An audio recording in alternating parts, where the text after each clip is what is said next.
তা বাবা রিশাদ, তুমি এই মাসের বেতন দিছো? জি স্যার দিছি। আচ্ছা আচ্ছা গুড। তা বাবা মাহমুদুল, তুমি দিছো বেতন?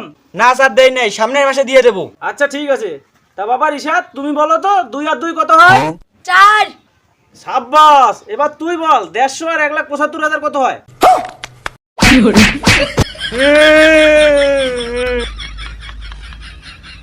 আচ্ছা রিশাদ তুমি বলো 1 সপ্তাহ 6 দিন গেলে কত থাকে?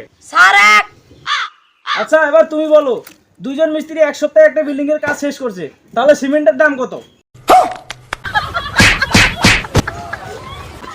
আলা বারানির চাল। আচ্ছা রিশাদ তুই বল 10 এর থেকে 5 গেলে আর কত থাকে? স্যার 5। আরে বাহ, এবার তুই আমব্রেলার স্পেলিং ক।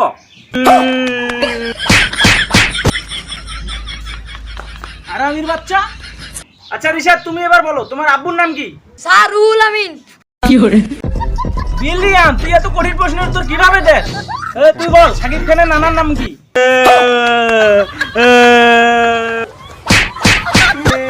স্যার আমি কালকে বেতন দিয়ে দেবো। মনে থাকে জানো?